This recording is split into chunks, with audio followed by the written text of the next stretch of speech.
Welcome into the Chasing Trails podcast, brought to you by St. John Trail Running and powered by Resilience Through Fitness.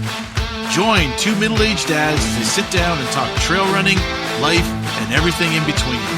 Now, here are your hosts, Jeff LeBlanc and Brandon. Welcome in, everyone. It's another episode of the Chasing Trails podcast. Jeff and Brandon here with you on this late October evening. Jeff, it is hard to believe that things have moved along this quickly in the fall. We're almost to the end of our running season. Like, we've got one more race left to go. And so, I mean, we're days away from a new LeBlanc baby arriving in the house. And so, How are you doing? How are you holding up? I'm good, man. I mean, the only thing that's really holding us together is that, like, Halloween's around the corner, which means we can all start listening to Christmas music on November 1st. That's so wrong. That's so wrong, Jeff. That's just so wrong. It's not wrong. It's beautiful, and I can't wait. We're everyone in my house is just waiting for November 1st. What's the first album you're going to put on? What's the first Christmas album? Oh, you probably won't. I don't know. It'd probably be Alabama. Like, that's always my first Christmas album is always Alabama, and then we have a Christmas list that's like 19 or 20 albums of like everything from country music to rock to heavy metal that I've added a few like random weird Christmas songs into, and then like, or the classics. Heidi and the kids have added some of the classics in there, and so, yeah, like, it's just a huge Christmas playlist that's on my cell phone and Heidi's cell phone. And so the kids can just connect it to the Google Home whenever and play Christmas music. But we've been asked a couple times already if it was okay to start listening to Christmas music. So. All right. Yeah. So well, that's what's keeping us in here. But it's fall, and yeah, it's crazy how fast it gets dark now. And we're right there. But yeah.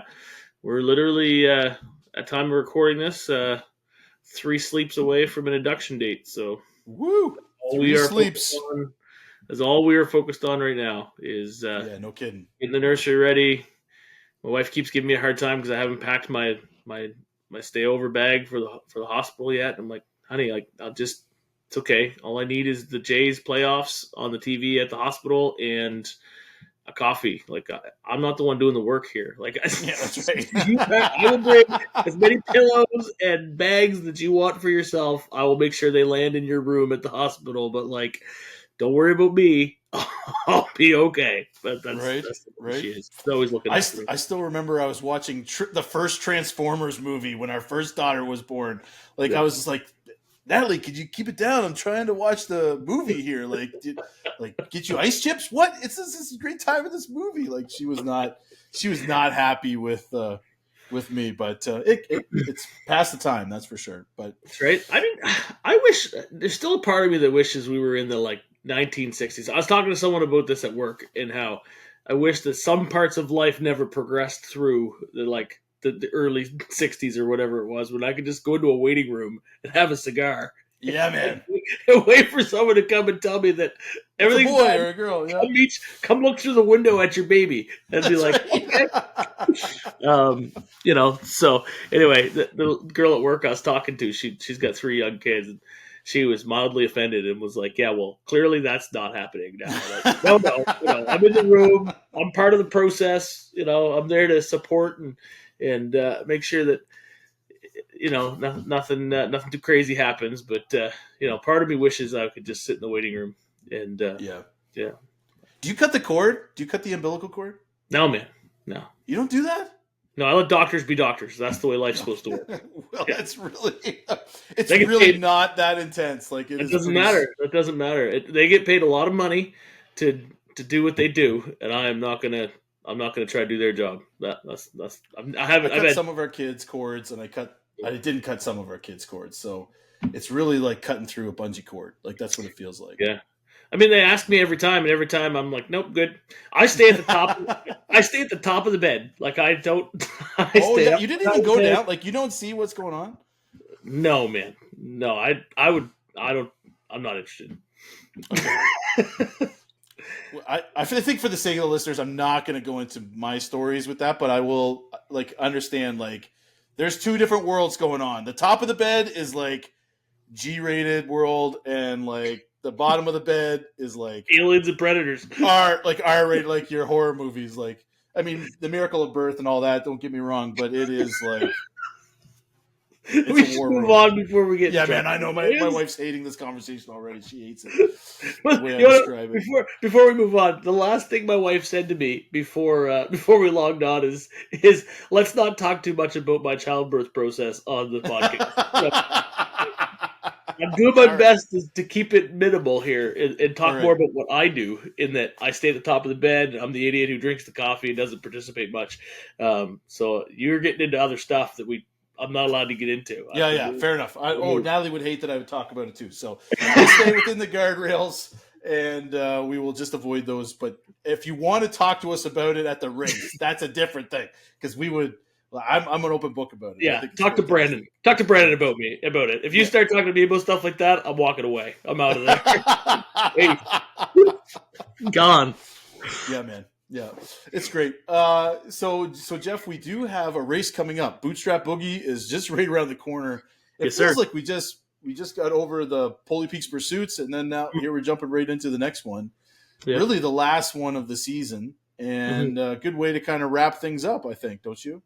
I think so. I mean, we had never done Poly Peaks Pursuit, so it does feel like I didn't quite realize how close they are in dates, right? Like, kind of blows my mind that, they're only 3 weeks apart from each other, because it always felt like there was this like lag of races between Looney Loops and the Bootstrap. But I guess Bootstrap seems early this year too, on November 1st. I feel like it has in the past maybe been because the first weekend in November is sometimes like the 6th or whatever.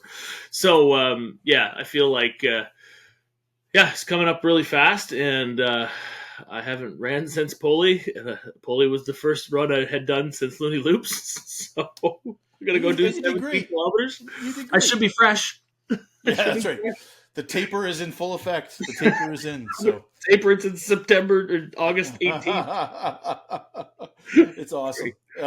So we're looking forward to that. Hopefully we'll see you all there. Looking forward to just enjoying a little 9K this time. So I've been really just taking my advice and just like, I'm going to just run little jump. You, on the other hand, have decided not to take your own advice. No, I decided the short bus was short-lived. Yeah, I let my mouth take the wheel, and it got me in trouble. Story of my life. That's right. Yeah. But, wasn't like running down the hill at Poly where it was like a Jesus take the wheel moment. You're just hoping that everything worked out. It's more of like my mouth just got me in trouble. So, man, I hope it's hot in Arizona and the desert in Javelina. Really tires Adam out, because it's a good chance that he's going to beat me after running 100 miles. The Big Mac bet is on. Yeah. But you know what else has been on over the last couple of days is the Big's Backyard Ultra, which has just been fantastic. I've been watching the live stream while I've been at work and trying to, which for me is kind of a joke, but anyway, whatever. But it has been one of those things that just watching people go through the grind. And we have one Canadian, an Atlantic Canadian, Lee Murphy, a friend of the show, who's been on the show a couple times. And he did amazing. It was just so cool to see him just looking so strong. I mean, he set a record, like he set his own personal record. Like, what was it, 74 yards? And that blows my mind, these distances. Like, I have a hard time getting my head around it. Yeah. I mean, I guess, later in the show, you're going to hear us talk to someone who had minimal sleep for 45 hours, and come to think of it, that's 74 hours of, maybe 10 minutes of sleep each hour on the hours that he decided to sleep in overnight. So 6 kilometers per hour, and doing that 74 times, or a little over 6 kilometers, whatever it is, in the pouring rain. Like, they didn't have good weather either. Like, it was, that's an intense way, but man, you're right. He did amazing. So good for him. He's going to come back on the show and tell us about it. So stay tuned. Yep. We're proud of him. But they're still going. They just keep going. I mean, it's just wild. Now, let me ask you this, Jeff. Someone raised this question on the live stream, and I thought this was a good debate. They said, was something like that race, like a backyard ultra, where you're just running a short distance, but every hour, is that harder than running something like the Moab 240 or the Monster 300?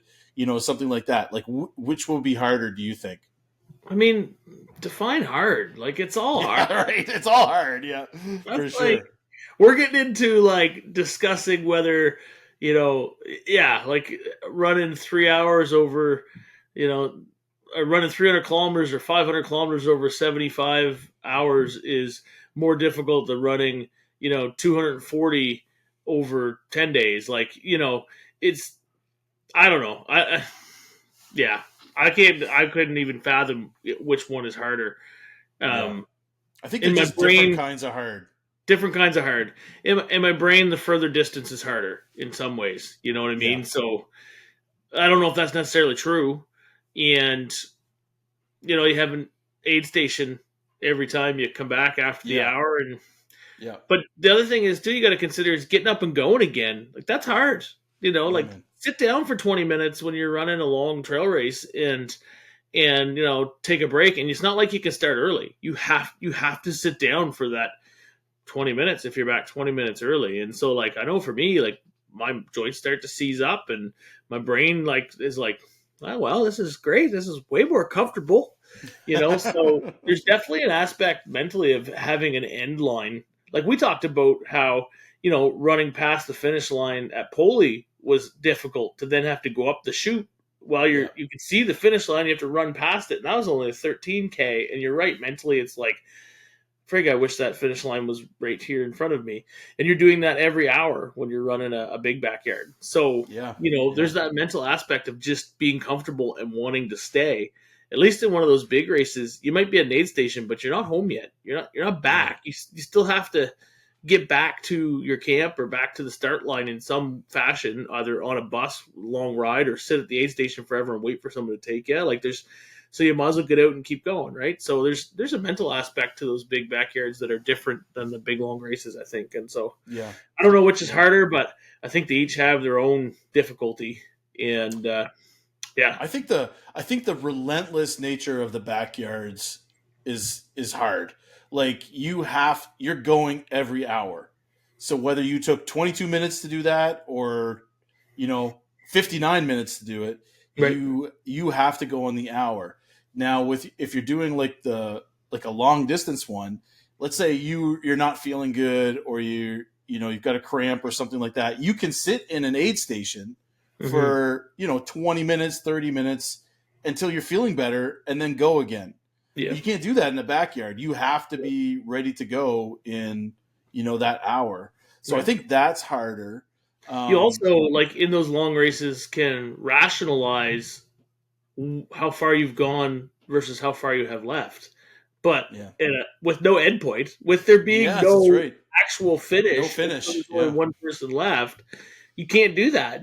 If you're sitting there after, in Lee's case, he did 74 yards. But if he was on yard 70 and he was feeling like a bag of crap, it's not like he can say, I only have 4 yards left. Right. Because in reality, he could still be going now if he had kept going or if he was able to keep going. So you can't even rationalize the endpoint because there isn't one. Yeah, exactly. I feel like the only rationalizing of an endpoint there is when it's you and one other person or maybe two other people, and you can start telling yourself, okay, I just have to stay ahead of that guy each lap. That's all I have to do, right? Yeah. But when there's still 10 or 15 people running or 20, like, I blew my mind when I flipped it on and we were like yard 58 to check in and watch people leave, and there was like a whole race worth of people still running, 50 and 60 yards into this thing, and I was expecting it to be like Lee and two other friends, right? Yeah. Like, I mean, the comments, like, when they were in their 50s were like, why is there so many people there still? Right? And they're like, well, it's only halfway through the race. That's what they were saying. Like, these people are doing like Harvey Lewis did like 170, which is the record. Right. I mean, so it blows my mind. Yeah. Like the distances are just, and there's been more females who have finished farther this time than there has Yeah. in history too. So it's been a really good showing from a lot of the ladies, as well as, the Belgians and the Americans are just going to town. At least they were as of, this afternoon. I haven't really checked in lately since we started recording, but Yeah. it is just like an unbelievable race. And so to have Lee in the midst of that and to do well, like, I mean, he was doing so well. So it's just kind of a cool thing to see. So those races just are crazy. Like, they are just so crazy. I can't get my head around it. I really do think we should find time next year to go down to the Chiggy. Yeah, man. And watch and I'd say participate, but we probably make it 4 laps or something silly. And so, but it would be fun to go down and participate in the atmosphere of a backyard ultra like that. So we've been doing this show. It'll be our 4th year next year doing this show. We haven't been to Chiggy yet. I feel like we're long overdue in some ways. Yeah, we should. Yeah, I know what the dates are on that and make that happen. I mean, that's always the problem. We're always like, oh, shoot, this is the weekend right? that it is. Yeah. Like, oh, crap. 3 days before the race, we're like, oh, crap. Yeah. But so that was cool to see that. It was also cool to see just such a great turnout at the outdoor film festival. Mark Hemming's film did so well, and Cody Cooper's film did so well. And I feel like we really, like, I had FOMO about that one. It really sucked that we couldn't make it, but I mean, going to the outdoor film festival or going to a board meeting that was going to be 4 hours. How exciting is that? Woo! Party time. I know there's a couple people from the board who listen to this show, and so I apologize, but I would have much rather been at the outdoor film festival than at the board meeting. But anyway, you have responsibilities, I guess, as an adult, so you gotta do what you gotta do. But hopefully we'll still have the opportunity to see some of those episodes, like at least those 2 films. They're the ones that I wanted to go for, Mark's and Cody's. So hopefully they put them up on YouTube when it's done and dusted, or maybe there's another film festival we can get a hold of that they'll be in and go see them there. But Yep. So anyways, there's been lots going on in the trail running world. And so it's exciting to see what's been popping up lately. And so it feels like even as we're kind of winding down here in Atlantic Canada, there's still lots going on all around us. And people are just doing some amazing things. So speaking of one of those people, we've got Brittany Alders on the show with us. Brittany's Haligonian. So shout out to Nova Scotia. They just pump out some amazing trail runners. And Brittany, as you'll hear in our conversation, has not had a lot of experience, but she really kicked it off with a great run. And so it's almost unbelievable to hear her tell the story. And so we hope that you'll enjoy her story, telling about her race at the Chiggy Ultra. And she was the first female to finish 3 loops, which is the 100-miler, right? That's the 100-miler distance.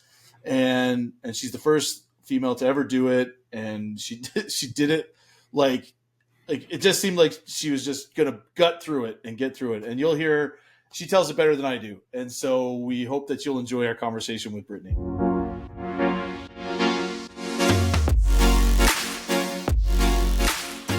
All right, everyone, we are thrilled to welcome into the Chasing Trails studios for the first time Brittany Alders, the first female to ever finish 3 loops at the Chiggy Ultra.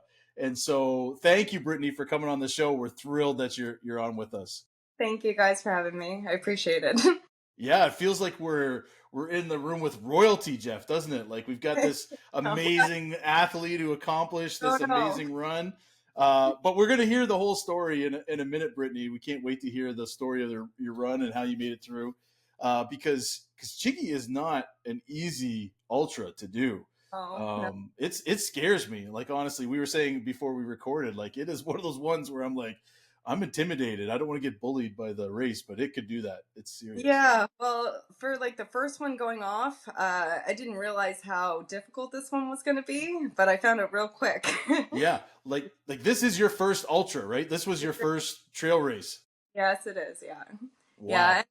Like I did well, but I'm nothing special because I seen Special on the trail and he was like 12 hours ahead of me. So well, I don't know. Yeah. Everyone around here is saying that what you did was pretty special. So I think it's an amazing thing. But we'll get into that. But first, Brittany, like tell us your running story. That's how we always like to start. How did you get into running, trail running? It sounds like you're fairly new to it. So just let us know how you got into it. Okay, so my brother Brandon, he's been racing marathons, and he's actually a stud when it comes to marathon racing. He got a crazy time. He was the top 10 this weekend in Sydney. So he ran like a 3:14. So I ran my first marathon with him in Barrington, and then I caught the bug, and then I started racing, and I raced for about a year, and now leading up to the Chiggy, I think I did 6 marathons leading up to the Chiggy. And I was running like 100K consecutively every single week. Wow. Yeah. So I was trained for this race, but this race, I should have thrown in a lot more elevation because the Chiggy was just, the whole course was up. Right? Yeah. So, yeah, it was quite a struggle for sure. Yeah. Did you run at all as a kid, or did you just like literally start 2 years ago? Just like 2 years ago. Yeah. Oh my goodness, that's amazing. So, and never played sports as a kid or anything? Not really, no. I can't say it. Like I was never athletically, gifted, that's for sure. Yeah. Wow. So I would say you were athletically gifted, and I mean just to be able to pick up and just start running. I was super stubborn. I think that's the key. Yeah. All right. Yeah. You got the grit in you, eh? Yeah, that's it, right? Yeah. I Wow. didn't give up. Man, that's crazy. I can't even get my head around that. So, like, just to give you some comparisons, I mean, Jeff and I have been running for a number of years. This is an awful comparison, but like we're not even anywhere near that. Like, it's just unbelievable that you could just pick up and go, No. and that's cool. That's so cool. Yeah, and like I think if it doesn't challenge you, it's not going to change you, right? So I think that you have to keep, trying to up the ante a little bit, right? Just to get your legs going, right? So I'm always up for a new adventure. So yeah. Wow, that's so cool. Okay, so let's get into the race. And so tell us what your expectations were going into it, and maybe you didn't have any. I don't know, but like, what were you thinking going into this race? Okay, so for this race, I knew that it was 100 miles, and I wanted to be able to do the 100 miles guaranteed. But I wasn't quite sure how to pace that, because how do you train for 100 miles, right? So I went through the course at a pace that I knew that I was guaranteed to complete it safely and get across the finish line. And now that I've completed the 100 miles, I still had a lot of gas left in the tank, but I just didn't know whether or not I wanted to really push, right? Because I didn't want to burn out. Because I found that a lot of people that entered this particular race, they would push really hard for the first 2 laps, and then they were done. They didn't want to do the last little bit, right? Yeah. So like where this was my first one, I learned so much, and I think that next time around I'm gonna have to pace it a little bit better, because it took me 45 hours in total, which is insane, and I never sat down for the entirety of this race. Holy cow! Wow. So I was awake the whole time, but going into my 3rd lap, I was getting pretty delirious, right? Like I was really excited at the beginning of my 3rd lap. I was like, woo, victory lap, right? And then I started going into the lap, and I was like, oh my God, I'm questioning my reality, like lack of sleep, right? Seeing things in the trees. So yeah. Wow. Okay, yeah. So when when you're running marathons, I mean, it's a totally different beast than running on the trails, right? And so, like, what did you notice different about what you're used to in marathon pacing and running versus trails? I think the mental struggle is always still there, because no matter what the distance is, it sucks no matter what distance it is, right? Um, yeah, this was a bigger challenge for sure, because you had to be out for a longer duration and stuff like that. And where the marathons, you can kind of bang them out within a couple hours, right? Yeah. So, yeah. And this was like, the Chiggy was doing like 3 marathons back to back. Right? Very difficult marathons too, right? Yeah. So, I yeah. mean, because correct me if I'm wrong, but like in marathons, you can kind of get into a pace and just kind of lock that in, and you can go for Yeah. however long you've trained, right? But Yeah. with Chiggy, I mean, you've got such like variations It's in true. height and stuff like that. Like you're constantly changing paces, I imagine. When I started off, I was like, oh, I can do this all day, right? And then I was like, ooh, I'm doing this all day. Yeah. So, Yeah. yeah. I mean, there's so much elevation at Chiggy. It Did is. you train to do the vert? Like did you do I some hills did. and all that sort of stuff?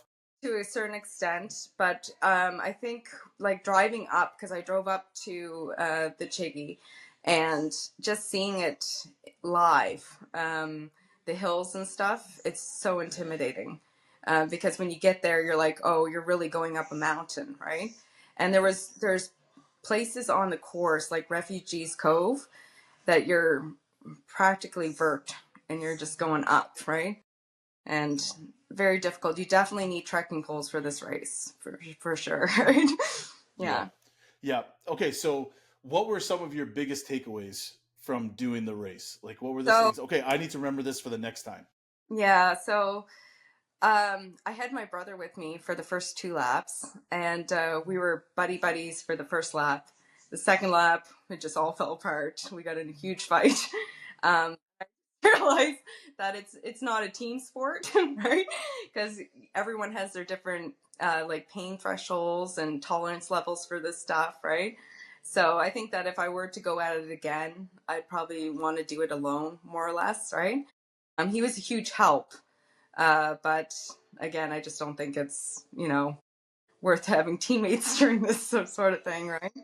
Yeah, Siblings, at least. I mean, like exactly. I can't imagine running with my sisters. It'd be Oh, we rough. get so mad at one another at the end. That's awesome. There's just lack of sleep, right? So But yeah. yeah, yeah. But Um, so you're not going to run with your brother anymore. yeah.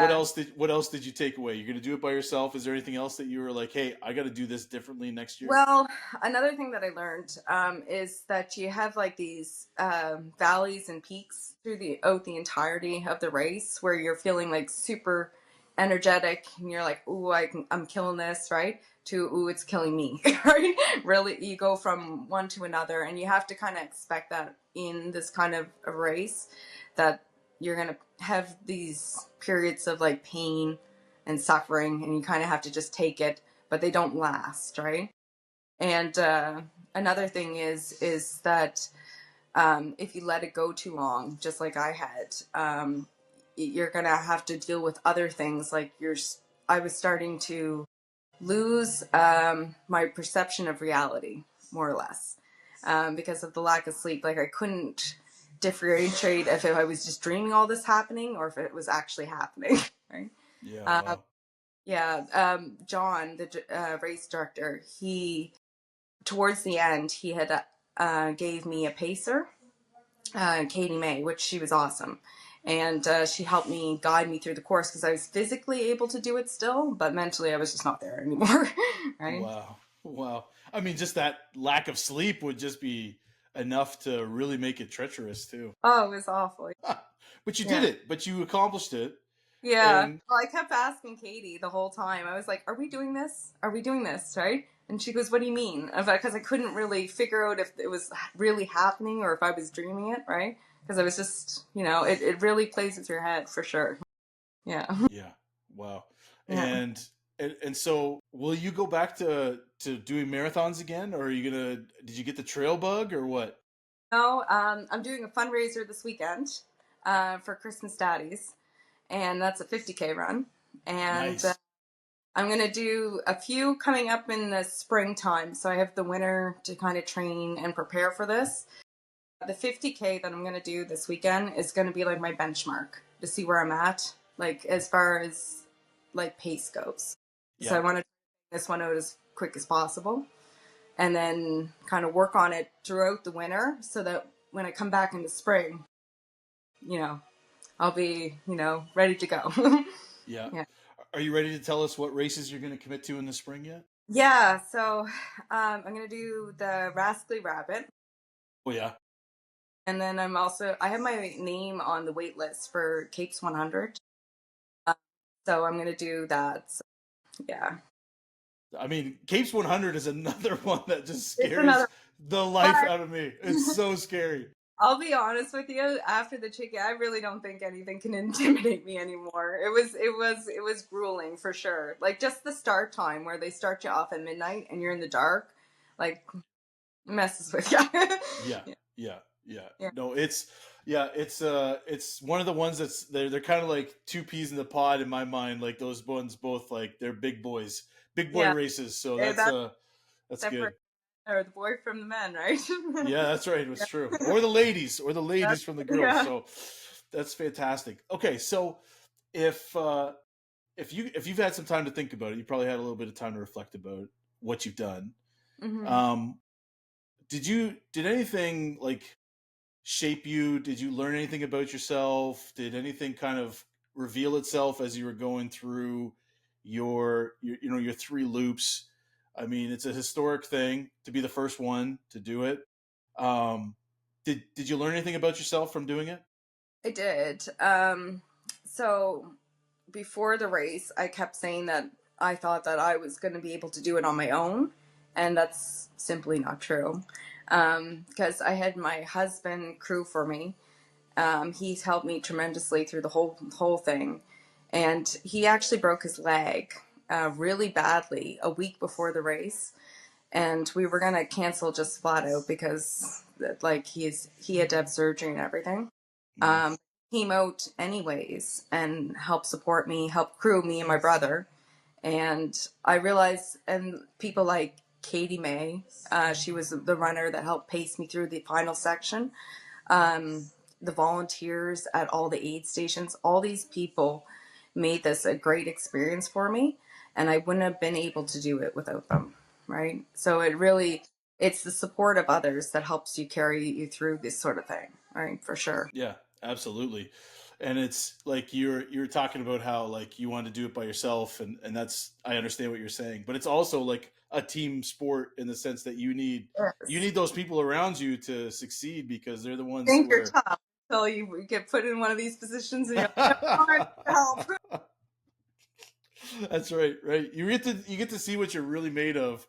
when you Yeah. start putting yourself in these kinds of Yeah. situations, Yeah. which some people think are crazy, but it But like does I said, really test you. Debbie and John, they put on an amazing race. They did such a good job, and all the volunteers there, my final lap, which was very scary, ended up being like a really positive experience Yeah, because everyone that I encountered was just like super nice. So it made it a yeah, lot of fun.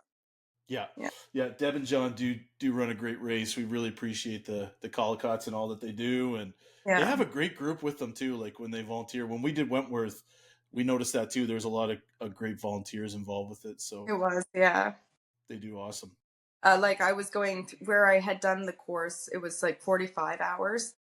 The aid stations were technically closed, right, at that time.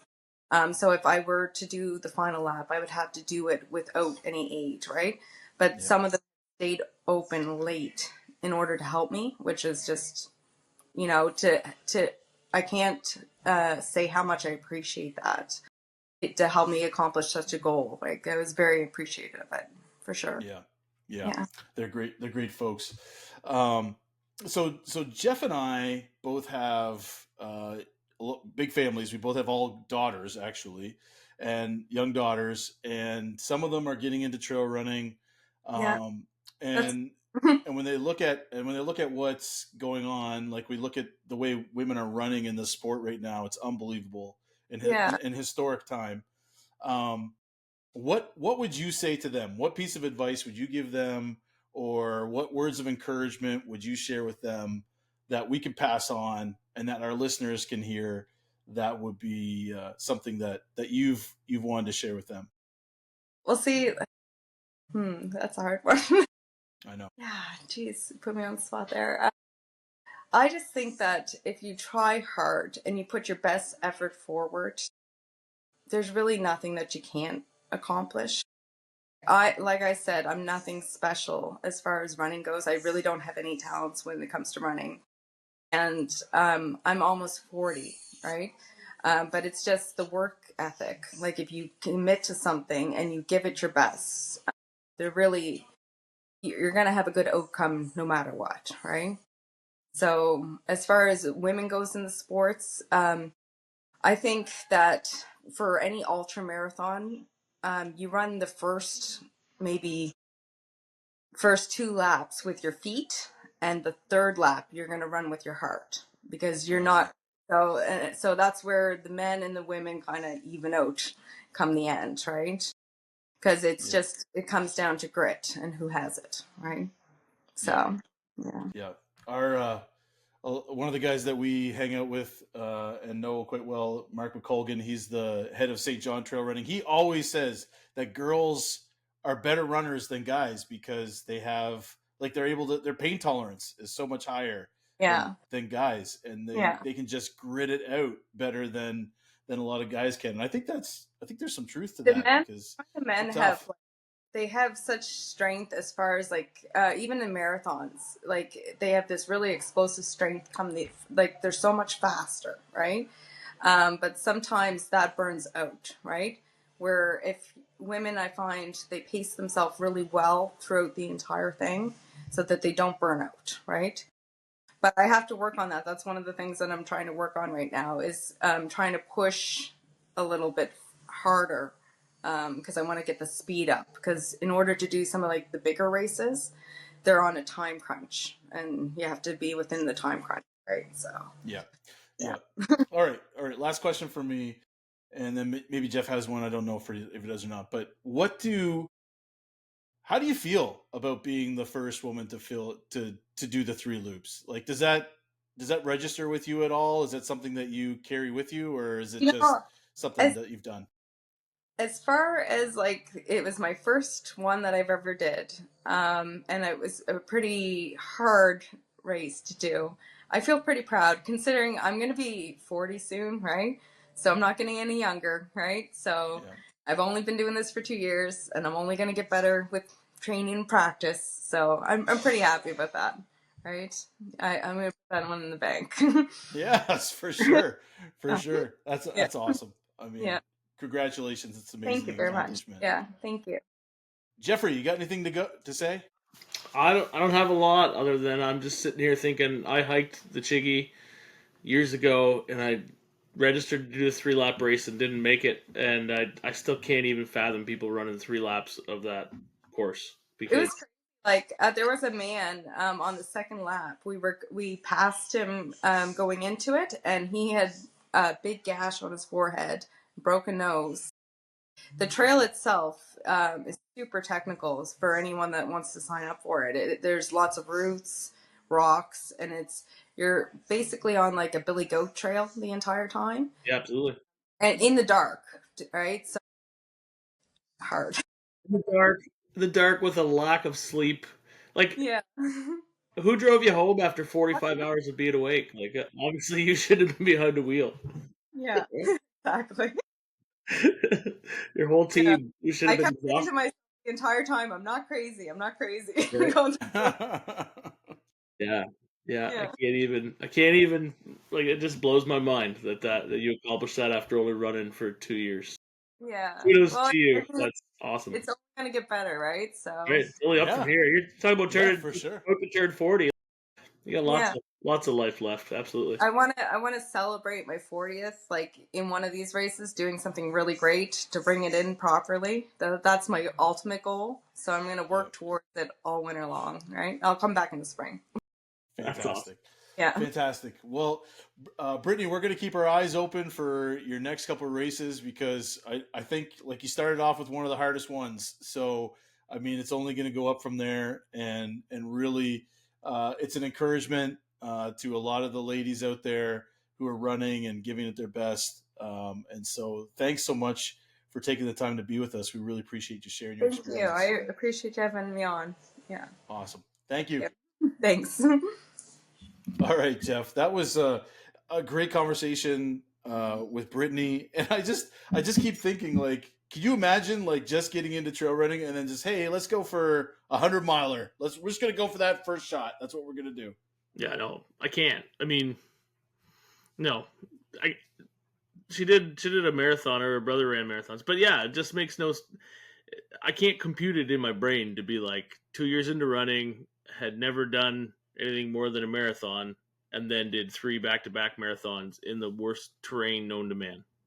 Yeah, known to man. I'm telling you, like, there's not that many other places, I don't think, that you could be as rugged as the Fundy Footpath, Chiggy Ultra, or that park, Capes 100. Like, we got some rugged stuff here. And I mean, I'm sure there is some places, like Hope's Pass with the Leadville 100 and stuff. Like, I have no idea what that's actually like. I've seen it on Instagram and I've seen people talk about it, but at least with these ones, we have an idea of what they are, and they're crazy. It's intense. So like we don't have that elevation like other places would have, right? Like we don't have mountains. That's true. But when it comes to the technicality of the trail, right? Like I think we have stuff that's comparable to everywhere else. It's not like running on what they call the California carpet, where it's like that just dirt packed mud or whatever. But it is technical, and you got to be just on it all the time. Like you got to be mentally aware when you're running on it. So that's just draining. I cannot, I'm sitting here thinking during that interview, I'm having a hard time surviving my life right now because I had a busy weekend, which meant that I went to 2 concerts with my older kids and was up until midnight 2 nights in a row, and then I spent 3 nights watching the Jays until midnight or 1 o'clock.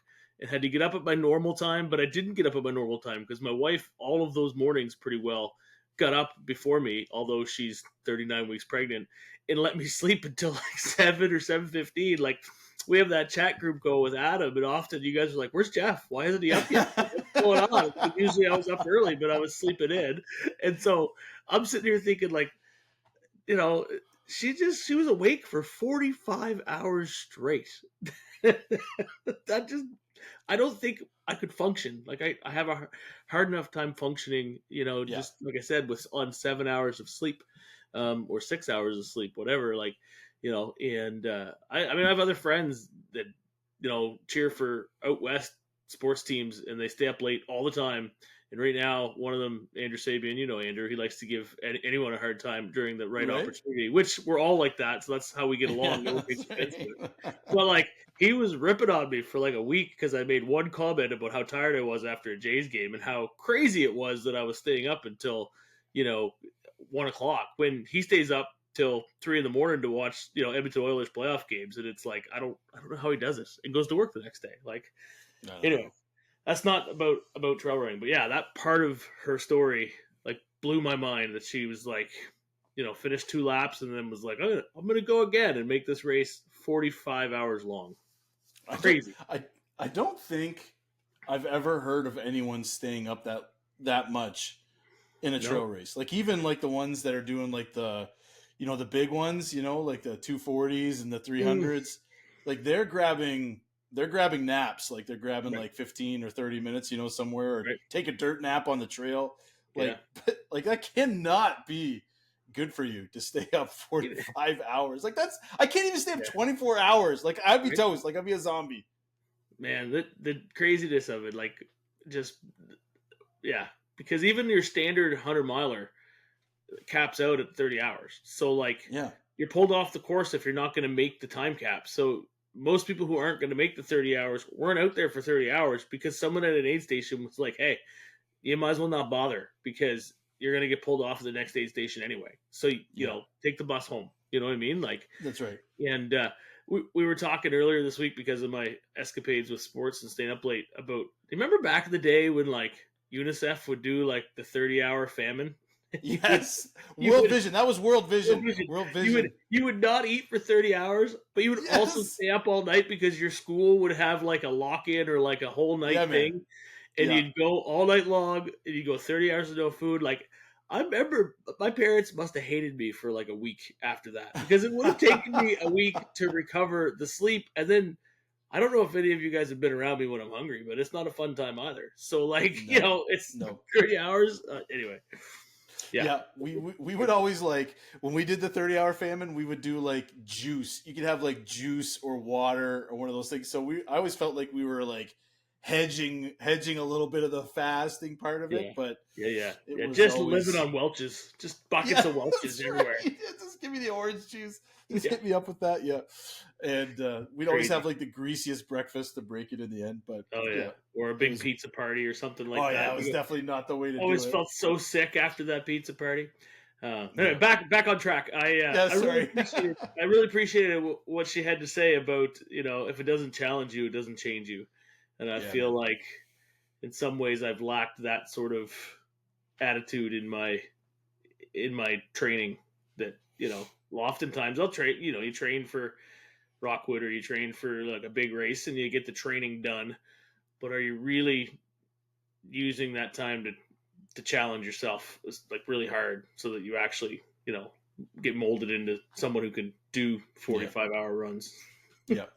Like the thing is, like you can slip into just doing the training and not be intentional about what you're accomplishing, right? Like that, I think that's very real. Like we can just put the time in and not really do it or do it half-heartedly and miss an opportunity to really grow as a person. And so, that clicked with me too. Like just the idea that it can change you, right? And we often shy away from challenges, right? Like that's not our natural inclination is to be comfortable as per Obviously. Sleeping in and eating all the goodies. Like I'm all about comfort. It's funny if I don't like confrontation. Well, I don't know. Maybe I do like confrontation. You do like confrontation, but not in a good way. Not in a good way. Oh, I like negative confrontation, but I feel like if someone challenges me, I'll usually try to like rise to the challenge and be like, I'll show you. But I rarely challenge myself because you're right.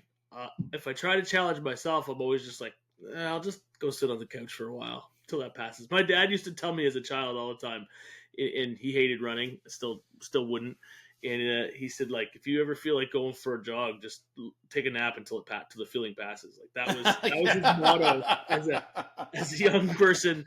And he would say that all the time. Like whenever I feel like going for a run, he'd say, I take a nap until the feeling passes. And I think I embodied that a little too much in my life as a young person, but I'm trying to change it now. But well, good for her for being able to accomplish something that hasn't been done before. And I think it's really cool that she's just getting started. Like the trajectory's up from there. Like I think it's going to be great.